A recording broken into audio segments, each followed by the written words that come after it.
আমি এখন মাননীয় সদস্য জনাব মোহাম্মদ শামীম শাহনওয়াজ পিরোজপুর 3 কে তার বক্তব্য রাখার আহ্বান জানাচ্ছি। আপনার সময় 5 মিনিট। মাননীয় স্পিকার, আপনাকে ধন্যবাদ। গত 23 জুন আমাদের প্রিয় প্রতিষ্ঠান বাংলাদেশ আওয়ামী লীগের ৭৫তম প্রতিষ্ঠাবার্ষিকী। জাতির জনক বঙ্গবন্ধু শেখ মুজিবুর রহমানের নেতৃত্বে স্বাধীন সার্বভৌম রাষ্ট্র সহ জাতির যা কিছু অর্জন, তার মূলে রয়েছে জনগণের এই প্রতিষ্ঠান বাংলাদেশ আওয়ামী লীগ। আমি সারা বাংলাদেশের কোটি কোটি আওয়ামী লীগের নেতা, কর্মী, সমর্থক ও শুভানুদ্দয়ীদের শুভেচ্ছা ও অভিনন্দন জানাচ্ছি। আমি গভীর শ্রদ্ধাভরে স্মরণ করছি সর্বকালের সর্বশ্রেষ্ঠ বাঙালি, শতাব্দীর মহানায়ক, আমাদের মহান নেতা, জাতির জনক বঙ্গবন্ধু শেখ মুজিবুর রহমানকে। স্মরণ করছি মহান মুক্তিযুদ্ধে শাহাদাত বরণকারী ৩০ লক্ষ শহীদ, 2 লক্ষ নির্যাতিত মা বোনদের। গভীর শ্রদ্ধাভরে স্মরণ করছি 1975 সালের 15ই আগস্ট ঘাতকের নির্মম বুলেটে নিহত বঙ্গবন্ধু পরিবারের সকল শহীদ সহ বাংলাদেশের গণতান্ত্রিক আন্দোলনে নিহত শহীদদের। মাননীয় স্পিকার, আমি প্রথমবারের মতো এই মহান জাতীয় সংসদে বাজেট বক্তব্য উপস্থাপন করছি।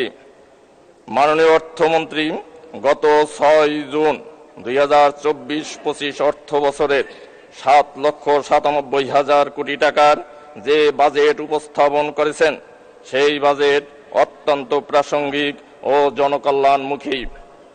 মাননীয় অর্থমন্ত্রীর 210 পৃষ্ঠার যে বাজেট উপস্থাপন করেছেন, সেই বাজেট বাংলাদেশের মানুষের ভাগ্য পরিবর্তনে গুরুত্বপূর্ণ ভূমিকা পালন করবে বলে আমি বিশ্বাস করি। মাননীয় স্পিকার, মাননীয় অর্থমন্ত্রী বিদেশ ফেরত কর্মীদের জন্য সহজ শর্তে যে ঋণের ব্যবস্থা করেছেন, সেই উদ্যোগে গ্রামীণ অর্থনীতির সুদৃঢ় ও শক্তিশালী করবে বলে আমার দৃঢ় বিশ্বাস। স্মার্ট বাংলাদেশ বিনির্মাণে আইটি অর্জিত অর্থ করমুক্তকরণে তরুণদের কর্মস্পৃহা বৃদ্ধি পাবে। মাননীয় স্পিকার, আমি আমার নির্বাচনী এলাকার কিছু কথা উপস্থাপন করতে চাই। আমার নির্বাচনী এলাকা পিরোজপুর 3 মঠবাড়িয়া উপজেলাটি 11টি ইউনিয়ন ও 1টি পৌরসভা নিয়ে গঠিত।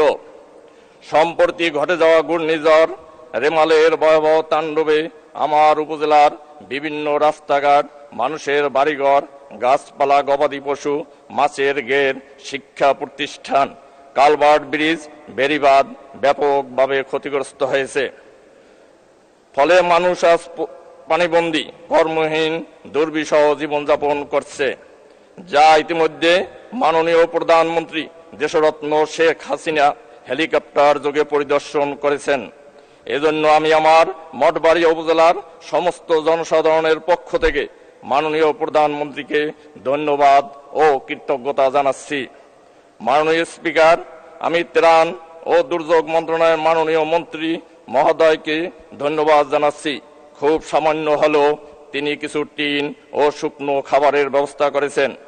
মাননীয় স্পিকার, আমি আপনার মাধ্যমে ঘূর্ণিঝড় রেমালের ক্ষতিগ্রস্তদের জন্য বিশেষ ব্যবস্থা গ্রহণের সংশ্লিষ্ট মাননীয় মন্ত্রী মহোদয়গণের সদয় দৃষ্টি আকর্ষণ করছি।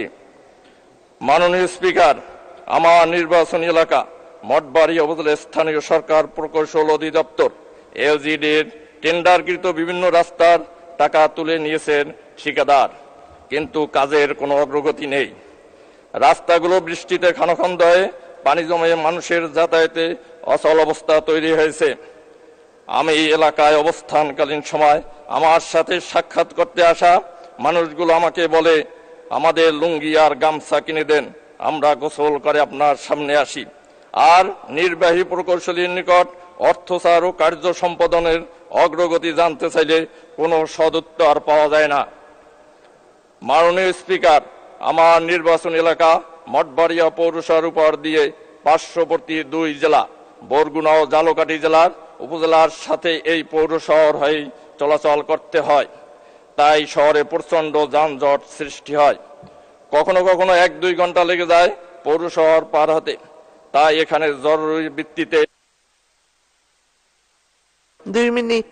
পৌরবাসীর জনজীবনে স্বস্তি আনতে আমি সড়ক ও সেতু মন্ত্রণালয়ের মাননীয় মন্ত্রী মহোদয়ের সুদৃষ্টি কামনা করছি। মাননীয় স্পিকার, বাংলাদেশ পুলিশ আমাদের রাষ্ট্রের গর্বিত সম্পদ। দেশ মাতৃকার প্রয়োজনে মহান মুক্তিযুদ্ধে প্রথম প্রতিরোধ গড়ে তুলেছিল বাংলাদেশ পুলিশ। জঙ্গিবাদ দমনে পুলিশের ভূমিকা আমাদেরকে গর্বিত করে। করোনাকালীন সময় সন্তান যখন যার মৃত্যু বাবাকে ফেলে চলে যায়, তখন পুলিশ সদস্যদের ভূমিকা আমরা গর্বের সাথে লক্ষ্য করছি। গত 9 জুন 2024 মঠবাড়িয়া উপজেলা পরিষদ নির্বাচন অনুষ্ঠিত হয়, কিন্তু সেই নির্বাচন পুলিশের 2-1 সদস্যের পক্ষপাত দুষ্টমূলক ন্যাক্কারজনক ভূমিকার জন্য মঠবাড়িয়া উপজেলা পরিষদ নির্বাচনকে বিতর্কিত করে। আর নির্বাচন পরবর্তী সহিংসতায় পুলিশ উপজেলা পরিষদ নির্বাচন বিরুদ্ধে ব্যবস্থা নিতে অজ্ঞাত কারণে নীরব ভূমিকা পালন করছে।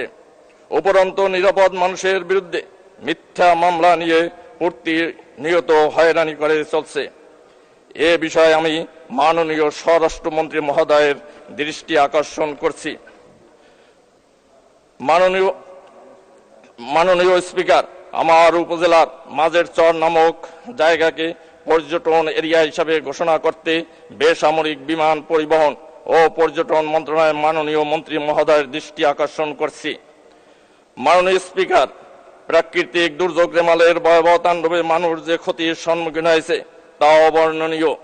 তাই আমি কৃষি, শিক্ষা, মৎস্য, প্রাণী সম্পদ, স্থানীয় সরকার, পল্লী উন্নয়ন ও সমবায়, ত্রাণ, দুর্যোগ, বন ও পরিবেশ মন্ত্রণালয়, খাদ্য মন্ত্রণালয়ের, বিদ্যুৎ ও গণশিক্ষা মন্ত্রণালয় এবং স্বরাষ্ট্র মন্ত্রণালয়ের মাননীয় মন্ত্রী মহোদয়ের বিশেষ দৃষ্টি আকর্ষণ করছি। পরিশেষে আমি মাননীয় অর্থমন্ত্রীকে আবারও ধন্যবাদ জানাতে চাই। তিনি যে বাজেট দিয়েছেন তাতে ধন্যবাদ মাননীয় সদস্য, আপনাকে ধন্যবাদ।